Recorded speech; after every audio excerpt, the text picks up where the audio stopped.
En un lugar de la Mancha, de cuyo nombre no quiero acordarme, no mucho tiempo que vivía un hidalgo, de los de lanza en astillero, adarga antigua, rocín flaco y galgo.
En un lugar de la Mancha, de cuyo nombre no quiero acordarme,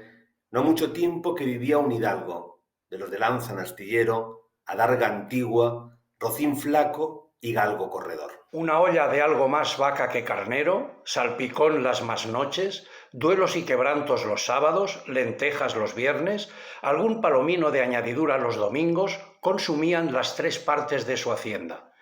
El resto de ella concluían sayo de velarte, calzas de velludo para las fiestas con sus pantuflos de lo mesmo, y los días de entre semana se honraba con su vellorí de lo más fino. Tenía en su casa un ama que pasaba de los 40, y una sobrina que no llegaba a los 20, y un mozo de campo y plaza que así ensillaba el rocín como tomaba la podadera. Frisaba la edad de nuestro hidalgo con los 50 años. Era de complexión recia, seco de carnes, enjuto de rostro, gran madrugador y amigo de la casa. Quieren decir que tenía el sobrenombre de Quijada o Quesada, que en esto hay alguna diferencia en los autores que de este caso escriben, aunque por conjeturas verosímiles se deja entender que se llamaba Quejana, pero esto poco importa a nuestro cuento. Basta que en la narración de él no se salga un punto de la verdad. Es, pues, de saber que este sobredicho hidalgo, los ratos que estaba ocioso, que eran los más del año, se daba a leer libros de caballerías,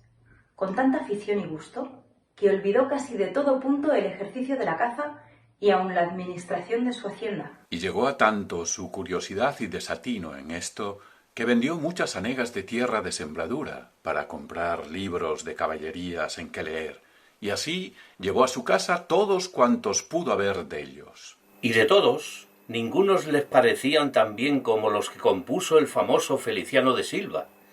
porque la claridad de su prosa y aquellas intricadas razones suyas le parecían de perlas, y más cuando llegaba a leer aquellos requiebros y cartas de desafío, donde en muchas partes hallaba escrito «La razón de la sinrazón que a mi razón se hace, de tal manera mi razón enflaquece, que con razón me quejo de la vuestra fermosura». Y también cuando leía «Los altos cielos, que de vuestra divinidad divinamente con las estrellas os fortifican, y os hacen merecedora del merecimiento que merece la vuestra grandeza». Con estas razones perdía el pobre caballero el juicio, y desvelábase para entenderlas y desentrañarles el sentido, que no se las sacara ni las entendiera el mismo Aristóteles si resucitara para solo ello. No estaba muy bien con las heridas que don Belianís daba y recibía, porque se imaginaba que, por grandes maestros que le hubiesen curado, no dejaría de tener el rostro y todo el cuerpo lleno de cicatrices y señales.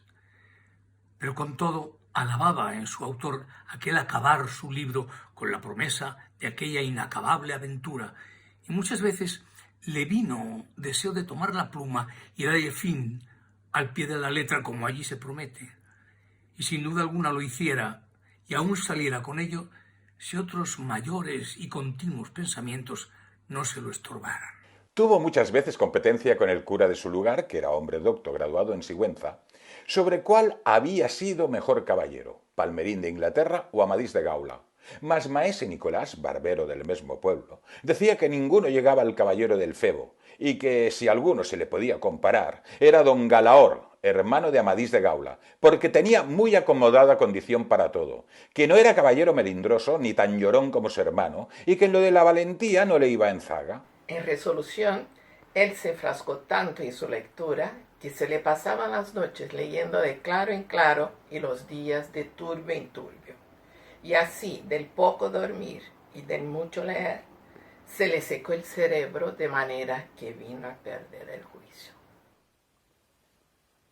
Llenósele la fantasía de todo aquello que leía en los libros, así de encantamientos como de pendencias, batallas, desafíos, heridas, requiebros, amores, tormentas y disparates imposibles. Y asentósele de tal modo en la imaginación que era verdad toda aquella máquina de aquellas soñadas invenciones que leía,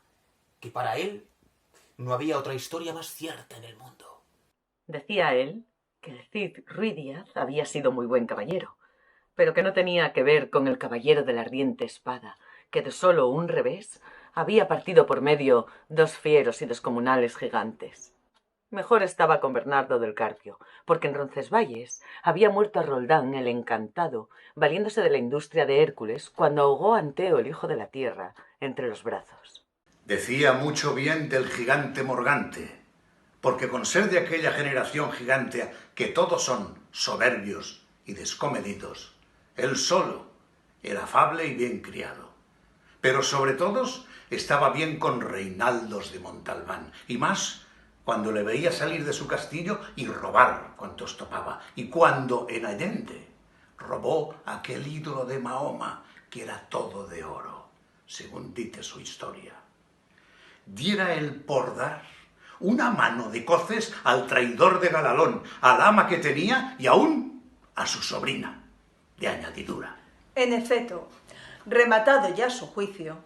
vino a dar en el más extraño pensamiento que jamás dio loco en el mundo. Y fue que le pareció convenible y necesario, así para el aumento de su honra como para el servicio de su república, hacerse caballero andante, e irse por todo el mundo, con sus armas y caballo, a buscar las aventuras, y a ejercitarse en todo aquello que él había leído que los caballeros andantes ejercitaban, deshaciendo todo género de agravio, y poniéndose en ocasiones y peligros donde, acabándolos, cobrase eterno nombre y fama. Imaginabas el pobre ya coronado por el valor de su brazo, por lo menos del imperio de Trapisonda.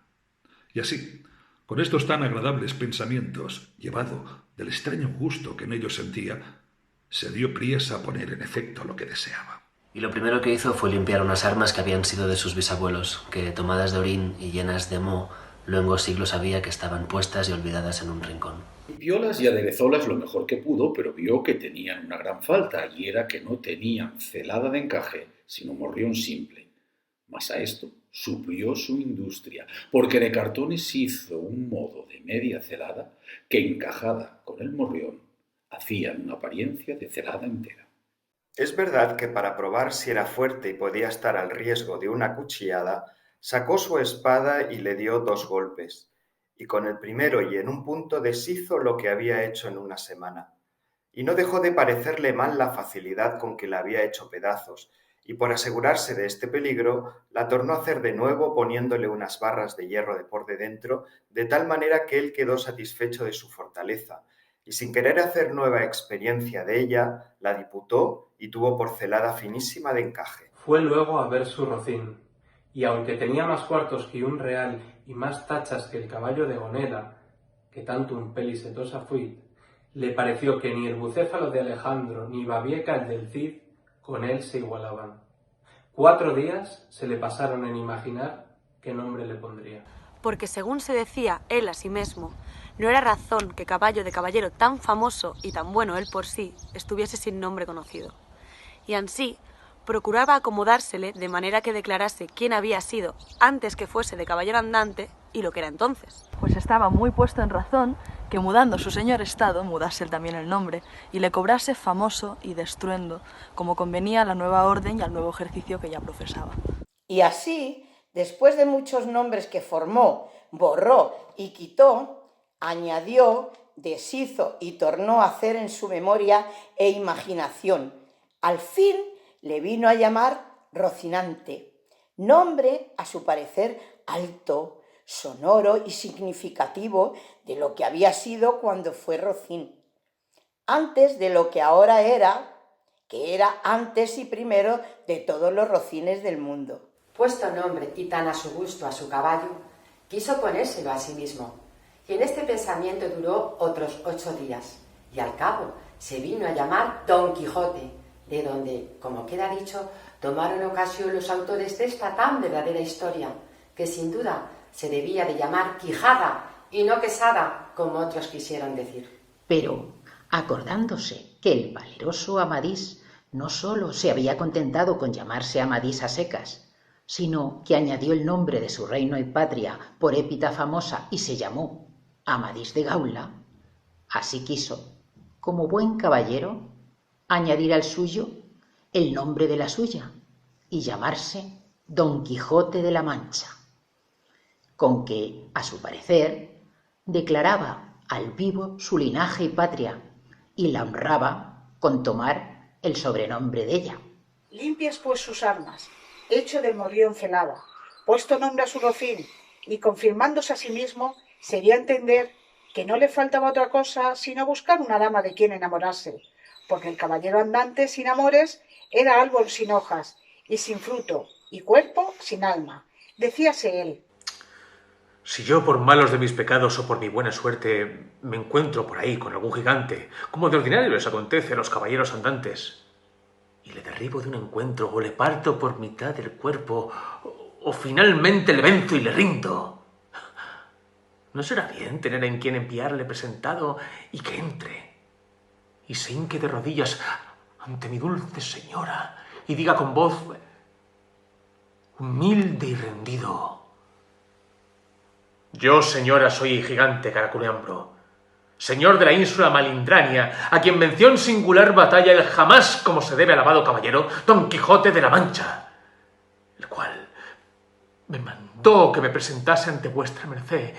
para que la vuestra grandeza disponga de mí a su talante. Oh, cómo se holgó nuestro buen caballero cuando hubo hecho este discurso, y más cuando halló a quien dar nombre de su dama. Y fue, a lo que se cree, que en un lugar cerca del suyo había una moza labradora de muy buen parecer, de quien él un tiempo anduvo enamorado, aunque, según se entiende, ella jamás lo supo, ni le dio cata de ello. Llamábase Aldonza Lorenzo, y a ésta le pareció ser bien darle título de señora de sus pensamientos, y buscándole nombre que no desdijese mucho del suyo, y que tirase y se encaminase al de princesa y gran señora, vino a llamarla Dulcinea del Toboso, porque era natural del Toboso, nombre, a su parecer, músico y peregrino y significativo, como todos los demás que a él y a sus cosas había puesto.